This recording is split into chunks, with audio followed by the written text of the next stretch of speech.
it's been raining for about the past 24 hours, and we've gotten somewhere between 8 and 10 centimeters of rain. It's really, really wet. But this would be a great time to go look at what's going on with stream erosion.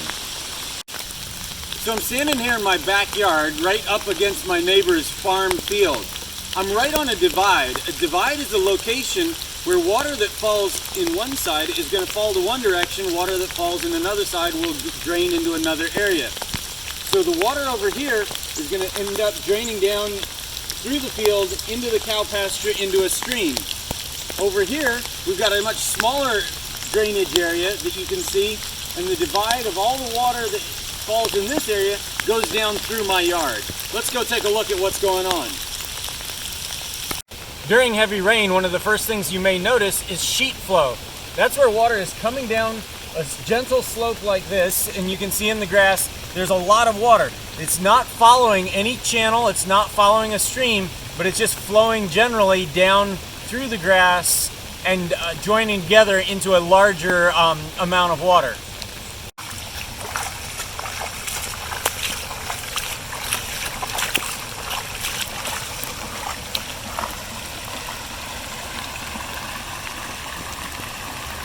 So where the sheet flow gathers together and you have runoff coming from over here and all around, we're going to start forming a gully. A gully is where the water starts piling up and it's more concentrated. Here at this tree is a little bit of an obstruction, and that has caused the water to channel into this narrow area, and this is eroding out into a gully. Where the sheet flow meets the gully, we can see a difference in the water. You notice how the water is more clear on this side, but over here it's a lot more muddy. The sheet flow is coming down. It hasn't gotten the velocity yet to start any erosion, but over in here we can see it's much more muddy, which is starting to generate a lot more erosion, and there's more sediment being carried in the water that's moving faster. While this isn't really a classical example of a braided stream, you get a little bit of that impression. You can see there's a channel over here, another channel here, another channel here, and even a side channel that had broken off there a few minutes ago. The idea of a braided stream typically happens higher up in the watershed, where there may be gravel, or in this case it's sticks and leaves that has altered the channel, and so we have one channel developing and then another channel and another channel, forming these separate little branches that come together and move apart, and this is kind of referred to as a braided stream. So here we've got some rapids, a place where there's a higher stream gradient or a bigger drop, and some rocks here is causing a very fast channeling, a narrowing of the stream with higher velocity, which causes a lot more erosion. And so this is definitely the zone of erosion of the stream, and you can see a bit of rapids as the water is flowing over the rocks.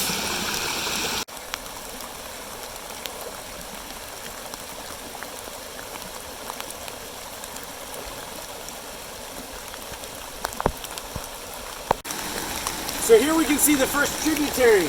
There's water that comes down from my front yard, coming down this small little side tributary, or smaller stream, joining the larger stream. One thing you may notice is the difference in sediment load. This is coming off my front yard, which has more grass. This is coming out of the farmer's field, which has a lot more sediment in it.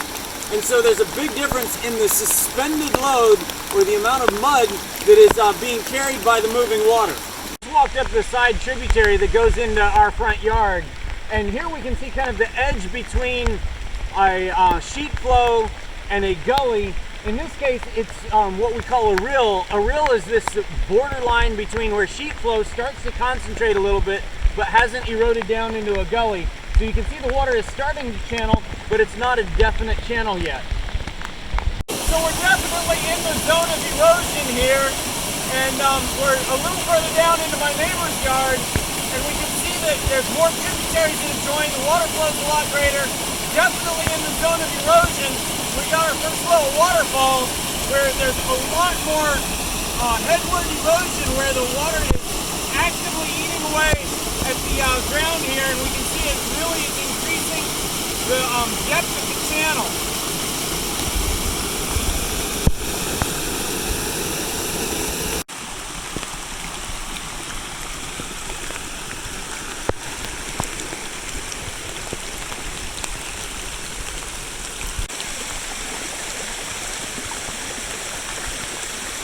So here we've come to another place where the stream gradient is a little bit lower. The water velocity has slowed down a little bit from those last rapids, and as the stream velocity is a little bit lower and the gradient is lessened, we can see that the stream is branching out into another braided section. So we've got a lot of smaller channels in this small area here downstream from where I'm standing currently.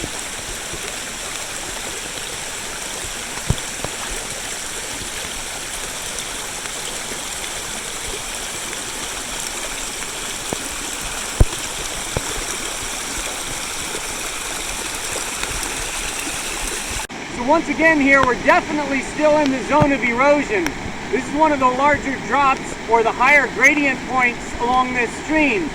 This waterfall behind me is somewhere about 10 feet or about 3 meters, and you can see it's actively eroding at this plunge pool below the fall. You can see some lighter colored primary clays that are in the ground behind the waterfall, and this is actively eroding and causing a much deeper channel.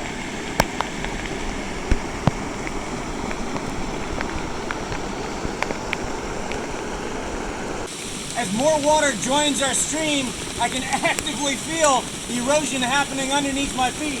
But here's another beautiful example of a tributary joining the main branch, and the tributary has much clearer water. So again, we can see the difference in suspended load. The suspended load is the rock and mud that is being carried in the water, and there's certainly a lot more mud in the water here compared to the smaller tributary draining from the woodland. And again, as we're standing here, the water's rushing so fast that the level beneath my feet keeps on dropping, and it's eroding out underneath. And as my foot is standing here, I can feel the sand and dirt beneath my feet eroding out, causing me to sink deeper down into the bed of the river.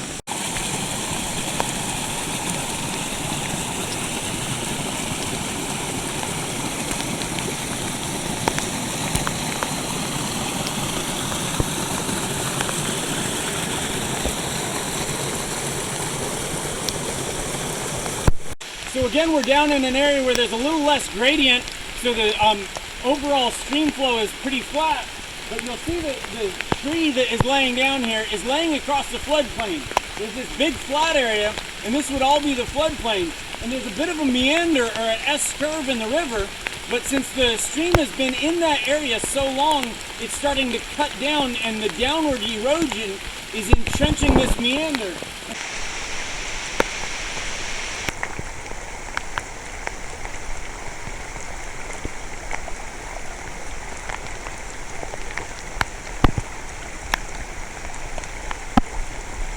So further downstream now, we've entered my neighboring Haw River State Park. This little stream is gradually getting bigger, more side tributaries have joined in, but you can see something about the sinuous nature of the stream and these S-curves or meanders in the stream system. You'll notice that on the outside of the stream curves, we have a cut bank. This is definitely an area of faster and higher stream velocity and more erosion.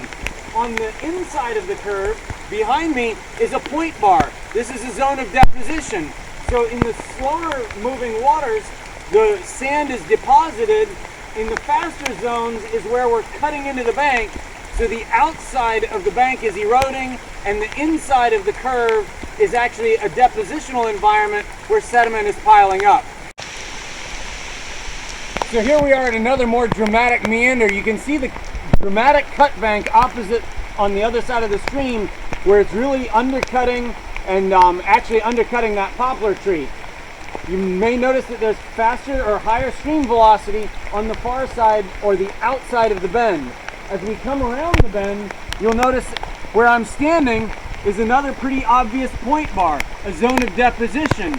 So we're cutting on the far side, depositing on the inside of these meanders in the stream.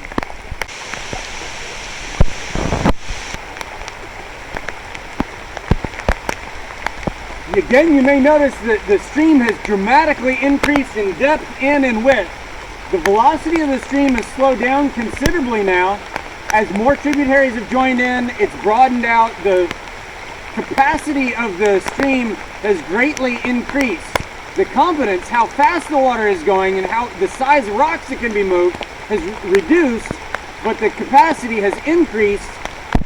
So there's a lot more sediment being transported here, and as the water slows and spreads out, we can see that it's, you know, much higher volume than we had earlier on because of all the side tributaries that have joined in. So again, we can see the depth of the stream has increased quite a bit.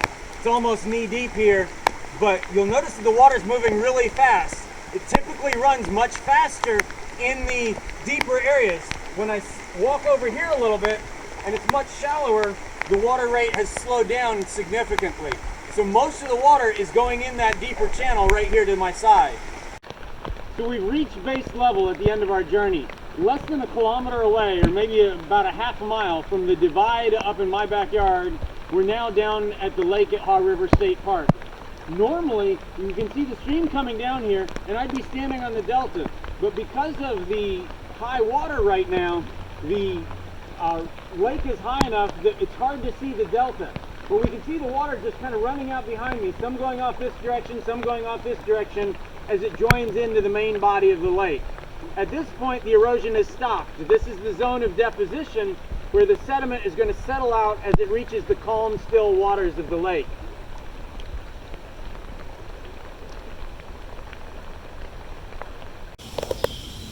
I wanted to come back to the stream a couple days after the big rain event because it's hard to see the depositional environment when there's so much water still flowing in the stream. Up here, we're in the section where there's the strong meanders, and you can notice the cut bank and really notice the depositional point bars. So the outside of the curve where the water was flowing fastest is where the strong cut bank was, and then on the inside of the curve is the depositional point bar. And so I'm standing on one of the point bars here, and right over here is another cut bank. And as we look downstream, we can see every place the outside of the curve has a cut bank and the inside of a bend has a point bar where sand and other silt from the stream deposited in the slower water.